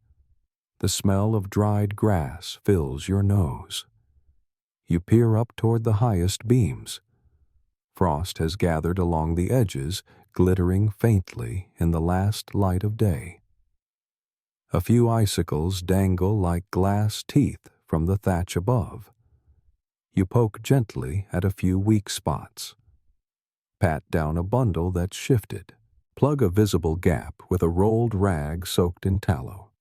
It's not perfect, but it will help. Everything helps. From up here, you hear the sounds below more clearly. Someone stirring the stew, someone blowing gently on coals, the soft murmur of evening prayers, and a new sound dripping. You freeze. Drip, drip, drip. You crawl toward it, hands and knees on the beam, your breath fogging with effort. You find the spot easily a leak near the far edge where a knot of straw has come loose. Below a bowl is already in place, catching each slow drop with a soft, wet plunk. Good. You caught it in time. You climb back down, closing the hatch behind you. As your feet hit the floor, a shiver runs up your spine, not from cold, but from the knowledge that you almost didn't check. That one drop could have soaked the bedding, could have made someone sick, could have turned a hard night into a deadly one. Because that's the truth of living with a thatched roof in winter. You're not just shielding yourself from the elements. You're in a constant conversation with them. Historians still debate just how effective thatched roofs were in different regions. Some claim they were marvels of medieval engineering, lightweight water shedding, even insulating when packed correctly. Others argue that most peasants simply made do with whatever straw they had, praying it wouldn't cave in during the first heavy snow. You tend to think the truth is somewhere in the middle, because you do stay dry, most nights. And the house does stay warm, most days. But only because you never stop tending, never stop patching, never stop listening. Back at the hearth, you ladle out bowls of stew. Tonight's version is thickened with barley and a single sliver of dried pork belly that's been sitting in salt since harvest. The flavor is smoky, earthy, and comforting. You all eat slowly, quietly, even the little ones. No one wants to move much. The blankets are pulled tighter. The fire is modest, its glow just enough to push back the darkness in your immediate circle. Outside, the village fades. Lanterns are doused. Animals tucked in. Doors barred. The world narrows to this room, this fire, this breath. Someone starts singing, a lullaby. Off-key but soft. You don't join in. You're too busy watching the flame, watching the way it bends and flickers like it's alive, like it knows something you don't. And then something else. A faint, creaking sound from above. You glance up. Another shift in the roof. Nothing serious. Just the thatch settling. You make a note to check it again tomorrow, because tomorrow is always one crack, one leak, one gust away from ruin. You finish your stew, wipe the bowl with a crust. Eat that, too. Then you begin the bed prep dance again. Coals checked, stones rotated, blankets shaken, children sorted by size and temperature. Everyone has a place. Everyone knows the order. You slip into your spot last, as always. Tonight feels colder. You press your nose into the blanket. You close your eyes. You start to count the drips in the bowl again. They're slower now. Maybe the roof patch is holding. Maybe it's just freezing. Either way, you listen. To the roof, to the wind, to your own heartbeat. And you know if you make it through the night again, it won't be because of luck. It'll be because you knew how to listen. Tonight, something's different. You can feel it before you even open your eyes.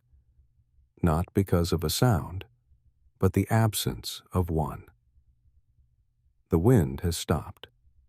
No howling, no rattling, no mournful sighs squeezing through the shutters. Just stillness. That kind of quiet can make your skin itch. You lie there for a moment, blankets up to your chin hat snug against your ears, eyes scanning the dim outlines of the ceiling. The fire has long since died to a red whisper. No crackling, no sparks, just the slow pulse of fading coals. And that's when you remember it's a holy night, not just any feast day. One of those nights, the kind marked in charcoal on the wooden calendar beside the door. No name. Just a symbol. A cross. A star. A pair of crooked antlers. Your grandmother used to say these nights came when the veil was thinnest, when saints walked among the hungry, when winter spirits came to barter. Not for souls, but for stories. Warmth, small tokens of belief. You sit up slowly. The room is cold enough to make your breath catch in your throat. You pull on your cloak, your second pair of socks, your mittens. Everyone else is still sleeping. You move quietly. You reach into the chest near the door and retrieve a bundle wrapped in linen, your blessing cloth. It's not fancy. Just a square of woven wool embroidered with red thread. Passed down. Washed once a year.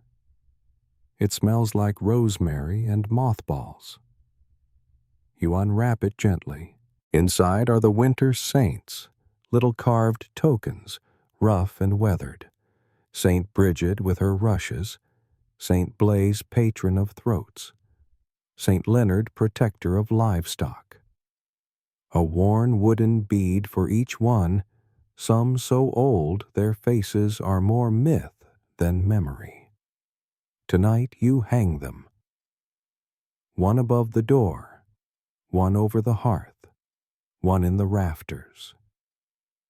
You whisper their names, not loudly, just enough for the straw and shadows to hear. A protection, a bargain, a nod to something older than the church walls themselves. Historians still debate how seriously peasants took these rituals. Were they acts of deep faith or just habit? A way to make sense of suffering, to hold on to some scrap of control in a world where your survival depended on rain luck and whatever passed for kindness from your landlord you don't know. But you hang the cloth anyway, because your grandmother did, and her grandmother before her. And when they didn't, bad things happened. You sit by the fire a while, feeding it gently. Not too much, just enough to push back the dark. The others sleep. One child turns over and murmurs a word in their dream, something about candles. You look at the tallow candle on the shelf. Still whole. You haven't lit it yet. On holy nights, you're supposed to save one. You strike the flint. Sparks catch. The wick lights. The room glows with that pale, flickering amber that makes even the rough wooden walls look almost golden. And for a moment, you feel watched. Not in a fearful way, but like something ancient is standing just outside the door. Waiting. Curious. Not threatening. Just present. You whisper your thanks to the saints. Then you begin the prayers. Not long ones. Not Latin. Just words that feel like home. Words your family has shaped with their own lips for generations. About warmth. About light. About waking up again. And then, almost without realizing it, you're singing. Softly. A winter carol. Not the kind sung in grand halls with lutes and wine, but the peasant kind. Rough. Repetitive. Meant to be sung while walking through snow, while stirring stew, while sewing patches in candlelight. You hum the same verse 3 times before remembering the second. You don't care. Because here on a holy night in a house of cracked walls and patched floors where your only treasures are blankets and breath, the singing is enough. The candle burns lower. The saints rest in their corners. The fire sighs once and settles back into glowing coals. And you climb back into bed. The cold finds you quickly nipping at your knees before you've even finished tucking in the last corner. But you don't mind, because tonight you've lit the candle, hung the saints, whispered the names, and sung the songs. And if the winter spirits are out there, let them pass. You've got warmth. You've got names. You've got the quiet comfort of knowing that you remembered. And in the darkness, that's all the shield you need. The next morning arrives like a promise half kept. No storm, no howling wind, but also no sun. Just that heavy lead-colored sky again. The kind that presses down on your shoulders makes your breath feel like it weighs more than it should. You wake stiff again, cold again, but unbothered by it in a way that only repetition can teach. You reach for your cloak and boots, pull them on while still under the blanket, a trick passed down through winters. Preserve the warmth. Don't let your skin meet the air unless it has to. And then you sit up. Something's off. Not dangerous, just uncomfortable. You scratch your neck, then your side, then the base of your skull. You sigh already knowing what it is. The itch. You've lived with lice for so long that they almost feel like part of the family.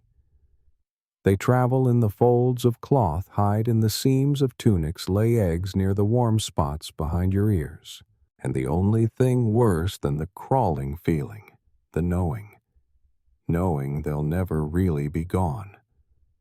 Not until spring. Maybe not even then.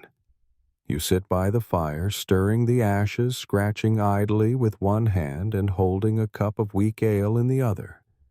Across the room, your cousin is doing the same. No words, just mutual acceptance. Then come the rats. Yes, they're back. You don't see them at first.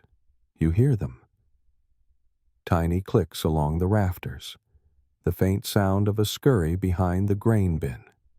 A sharp squeak near the firewood pile. The dog lifts its head, ears twitching, but it's too tired to care. You toss a rock, not hard, just enough to remind them that you know. They scatter, for now. Last night's bread is missing a corner. Could have been a child. Could have been whiskers and teeth in the dark. Either way, you inspect the cloth you wrapped it in, fold it tighter, and tuck it inside a sealed pot. A small victory. Maybe. Rats are part of life. So are fleas. So is cold. But there's something about winter that makes each of these small discomforts louder, more personal. It's like the season strips away all distraction until you're left with only the things you can't fix. And then someone says it. Not loud, not directly, just murmured into the silence. Do you think it'll be worse next year? Everyone hears it. No one answers. Because you don't plan for next year. You barely plan for tomorrow. The world could turn upside down by the next snow. A failed harvest. A sudden illness. A wolf spotted near the woods. So you file the question away. A maybe. A fear. A truth that lives better unspoken. Instead, you distract yourself. Today's task is simple. Clean the bedding. Not fully, of course. There's no boiling water, no soap strong enough. But you drag the mattresses, if you can call them that, closer to the hearth. You shake them. Beat them with a stick. Flip the straw. Sprinkle in some dried rosemary and lavender to mask the scent. And for the lice, a dusting of ash mixed with crushed mint. It doesn't kill them, but it annoys them. That's enough. You also sweep out the rat droppings near the wall. Lay traps with bits of dried pear and old cheese. Your cousin sharpens the ends of a few sticks and wedges them in holes in the baseboards. Another temporary measure. Nothing in winter is permanent. The fire crackles louder now. Someone added a bit of resin to the wood. The sweet smoke fills the room, clings to your clothes. You take it in deep and slow because for a few minutes at least it smells better than anything else you've touched this week. The children are drawing shapes in the ash again. One makes a sun, another a crude house. You smile without meaning to. Simple things, warm thoughts, hope shaped with soot-covered fingers. Your hands are cracked, your nails rimmed with dirt, your lips split at the corners. You smear a bit of tallow on them and press them together. Outside, the world remains pale and still. Inside, you make the choice to keep going, because the cold doesn't care if you're tired. The lice don't care if you're humble. The rats don't care that your bread is already stale. But you care. So you scrub the floors again. You hang the blankets a little higher. You rewrap the bread. You sing a short verse about springtime quietly, almost sarcastically. And that's how you do it. That's how medieval peasants survived not just the cold, but everything else that came with it. Not with hope, but with habit. Not with strength, but with stubbornness. And every scratch, every squeak, every cough in the dark, just proof that you're still here. There's a saying in your village passed down in whispers and half laughs. If the frost doesn't take you, the dark might. Because the cold was only half the battle. The other enemy, the quieter one, was the darkness. It crept in early, sometimes by mid-afternoon. By supper, the world outside your door had vanished entirely, replaced by a thick black velvet that swallowed light hope and sometimes memory. That's why tonight, like so many winter nights, you join your family in the warmth rituals. It starts with a fire, not just built, but blessed. You light it slowly, methodically, feeding it dry moss, then twigs, then a twist of bark. As it catches, someone mumbles a few old words, half prayer, half charm. The same phrases your mother used, the same cadence. Next comes the circle, not drawn, but lived. You all sit near the hearth, knees to knees, backs to walls, forming a human wreath of wool and breath. Elders at one end. Children curled like cats at the center. Even the dog takes its place curled beneath the bench tail, twitching in its sleep. There's no ceremony, no announcements. It just happens. Every night, without fail. And then someone starts the wassail song. It's not really about wassail. You rarely have apples and you've never had proper ale that sweet. But the rhythm is right. The clapping, the stomping, the idea of joy even in hardship. Here we come, a wassailing among the frozen fields. You hum along. The children clap offbeat. The fire flares. And for a moment, You forget. Forget that the bread's nearly gone. Forget that your boots are starting to leak. Forget that 3 roofs in the village collapsed just last week under snow, because you are together, and that in winter is warmth enough. After the singing comes the story sharing. Someone begins, usually one of the elders, a tale about the great winter of some year no one can exactly remember, where the river froze so thick you could walk to the next village, where a cow gave birth to twins on Christmas morning, where someone, probably Uncle Bram, saw a light dancing on the snow and swore it was St. Eligius himself. Historians might dismiss these stories as embellishment, but what they forget is that for peasants, stories were insulation against fear, against boredom, against the creeping suspicion that the night might never end. Tonight, you offer your own. It's not dramatic, just a memory of the time you were 5 and fell through the ice behind the bakehouse pond, of how your brother pulled you out by the hood, scolding you the whole way home, of how your mother slapped you with one hand and wrapped you in a blanket with the other. The room chuckles. The toddler gasps. The fire crackles louder. And then the singing begins again. Softer this time, a lullaby, just one verse. About springtime, about lambs, about mud and green grass and bare feet. A dream. You look around. Everyone's leaning on someone else, shoulders to shoulders, cloaks overlapping. The warmth is less about the fire now and more about closeness, a circle of resistance in the face of the night. Even the dog sighs. Outside, frost etches the windows like a silent artist. Inside, your hearts beat slower. The children yawn. The old man's eyes droop. A woman nearby hums the same line 3 times before drifting off. The snow will melt, the seeds will stir.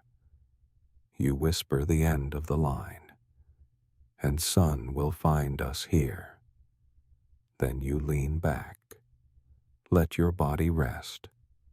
These warmth rituals won't stop the cold, but they push it back. A few feet, a few hours. And that's the game. That's all it ever was. Not conquering winter, not defeating it, just outlasting it. One song, one fire, one circle at a time. The world moves slower in winter. But tonight it feels like it's stopped altogether. You've eaten again. A small supper. Root stew thicker than usual. Someone found a bit of bone marrow. It turned the broth silky, almost rich. For a moment it tasted like something good. Not just fuel. Now the bowls have been wiped clean with crusts, and the embers glow low like the breathing of some sleeping beast. Most of the family has drifted off, tucked under furs and blankets in the great tangle of limbs and layers that you call a bed. But you lie awake, eyes open, staring at the ceiling, listening. Because in the deepest part of winter, sleep becomes strange. You don't sleep through the night. No one does. Not in this season, not in this life. Historians call it segmented sleep. They say peasants didn't sleep in one long stretch like people do now. Instead, you slept a few hours, woke in the dark, sat quietly, maybe prayed, maybe stirred the coals, then slept again. And that second sleep, that was the good one, the deep one, the one with dreams. You're somewhere between those now, too tired to get up, too restless to stay down.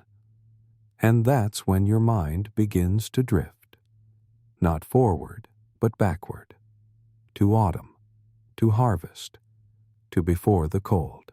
You remember the feel of sun on your arms, the weight of grain sacks, the rough laughter of neighbors gathering apples.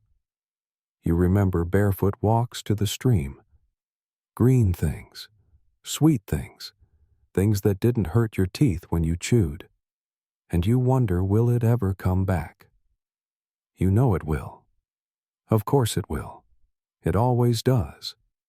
But in this moment, wrapped in layers, head to toe in wool with frost, limning the inside of the shutters like lace, it feels impossible. You sigh. The breath curls up and vanishes. You rise. Quietly, carefully. You pull your cloak tight and step over the sleeping forms. A snore, a sniffle, a quiet murmur. You ignore them all. Step lightly onto the dirt floor. Make your way to the door. You unbar it just enough to peek out. The sky is silver black, cloudless, and everywhere stars. Not just a few, 1,000, 1,000,000. Dots of fire scattered across the heavens, each one burning silently above your hovel of thatch and mud and sleep. And under those stars, stillness. No wind, no snow, just the creak of a branch and the faint hoot of an owl somewhere in the trees. You step outside. Just for a moment. The cold grabs you instantly, bites at your cheeks, steals the breath from your chest. But you stay, because there's something sacred about this. You look across the village, small lights glowing behind shutters, smoke trailing upward in thin gray threads. You know every roof, every chimney, every patched fence and muddy path, and you know they're all doing the same, surviving, sleeping in bursts, waking with fears, warming coals, whispering prayers. No one talks about it, but everyone knows. This middle-of-the-night moment, this hibernation state, not quite awake, not quite dreaming, a kind of winter limbo. You kneel beside the water barrel, break the ice with the wooden ladle. It cracks loud and sudden. The water underneath glistens. You scoop a bit. Let it slide over your fingers, cold enough to sting, cold enough to make you remember you're alive. And that's the point, isn't it? This slow season of stillness, of deep sleep and deeper waking, of waiting. The animals know it. The trees know it. You know it. You drink. Just a little. Let the water burn its way down. Then you step back inside, closing the door behind you gently. The hut is warmer now. Or maybe it just feels that way after the stars. You stir the coals, add a sliver of wood, watch the tiny flame rise like a secret. You lie back down, press yourself into the blankets, find the shape of your own body in the straw. Your hat slips down over your eyes. You let it, and then you drift. Not to sleep, not yet, but to the edge of sleep, where the fire hums, where the stars still shine behind your eyelids, where the frost waits, but doesn't press in. You'll sleep again soon, and maybe this time you'll dream of spring, of sun, of green things coming back. Not yet, but soon. The first thaw never knocks. It just shows up. You wake to the strangest feeling.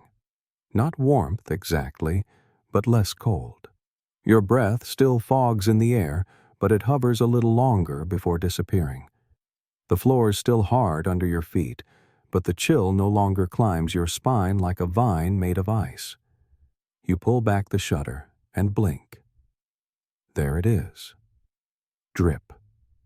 A single bead of water sliding down from the edge of the thatched roof. It lands with a soft tick in the mud below. Another follows. Then another.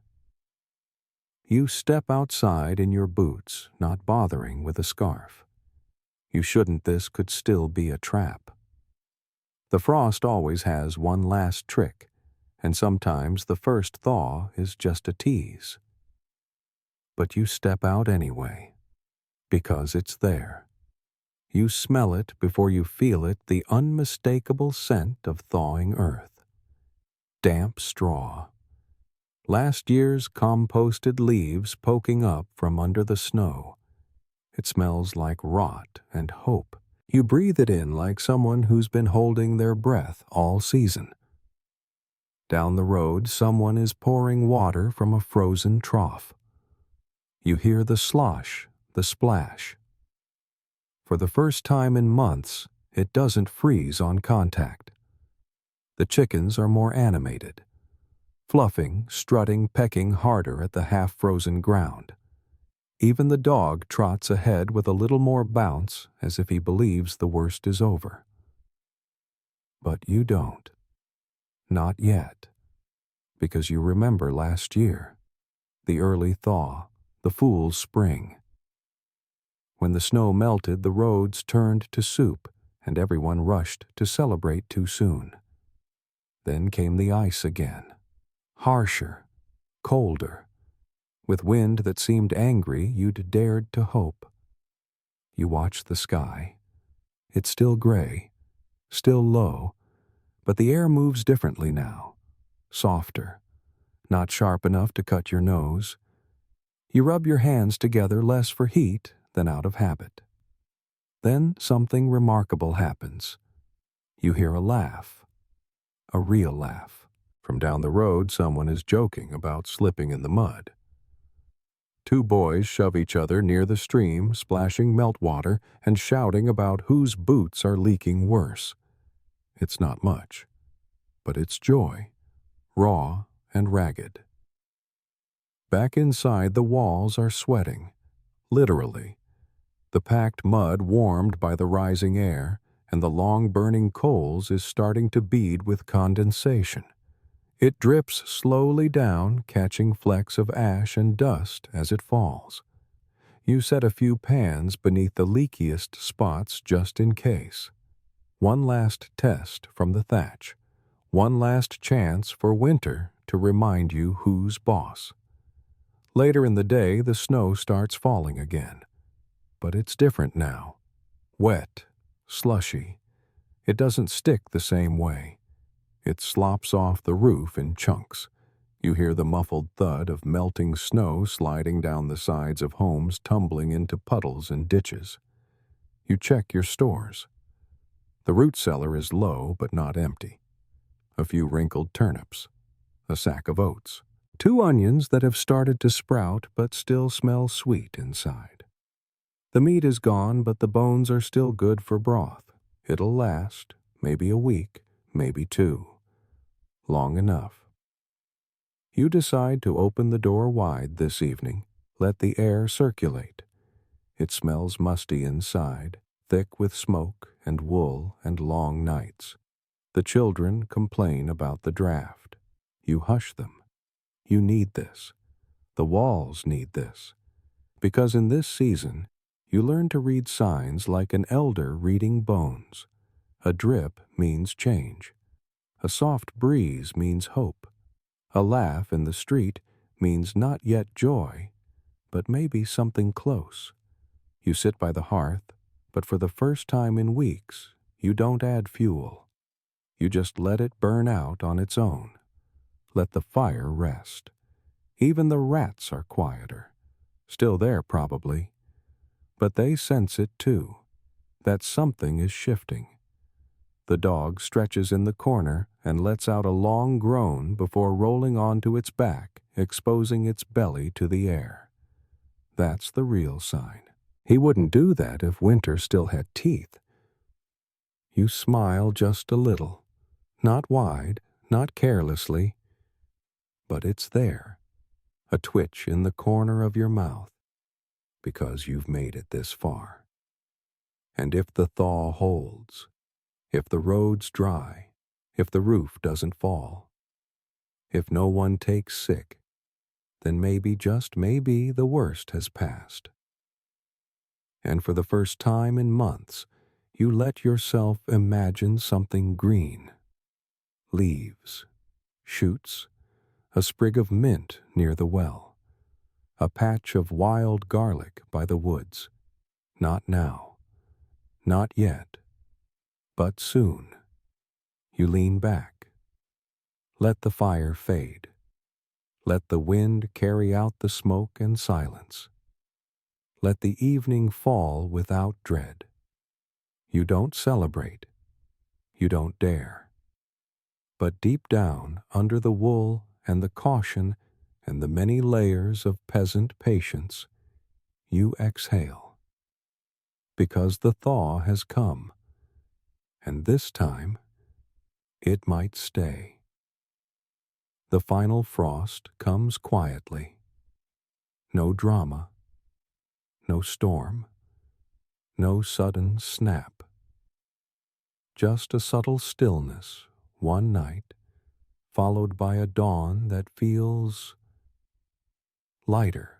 You wake with your face warm for once, not from a fire or a blanket, but from sunlight. Real sunlight. The kind that pours in golden and thick, slipping through the shutters like syrup, resting soft against your skin. You blink slowly. For the first time in weeks, your breath doesn't fog in front of your mouth. The inside of your nose isn't raw. The tips of your fingers still sting a little, but they're not stiff. They're alive. You sit up and feel it instantly difference.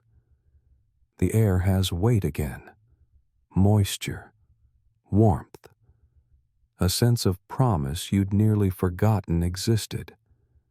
You stand barefoot for the first time in months and walk across the packed dirt floor without flinching. You pause by the door. You don't even put on your boots. You push it open with both hands. It groans a little. Everything groans in early spring, but then it gives. And the world is mud. Glorious, sopping, slippery mud. Snowbanks still line the road like half-melted teeth, but the rest is puddles, trickles dark soil soaked with melt and foot traffic. And everywhere there's movement, the kind of movement that says life is returning. The trees aren't budding yet, but the branches sway in a wind that feels gentle, not punishing. The chickens are making a racket near the coop. The dog is rolling in the grass, completely out of his mind with joy. You step into the yard. The sun kisses your face. You laugh. Not because something funny happened, not because someone told a joke, but because you made it. And in this moment, the joke is on winter. You go about the day like you're waking from a long sleep. Everything feels new. Everything feels possible. You sweep the floor. Air the bedding. Open the windows wide. The wind dances through catching curtains, sending smoke spiraling in patterns it hasn't made in weeks. The stew still tastes like turnips. The fire still needs tending. But now those things feel manageable. Not desperate. Not scraping the bottom of the barrel survival. Just daily life. You check on the child who was coughing. Her cheeks are pink now, not pale. She's chewing on a hunk of bread and watching the cat chase a moth. She'll be fine. You look over your stores. You're low, but not empty. You still have to ration.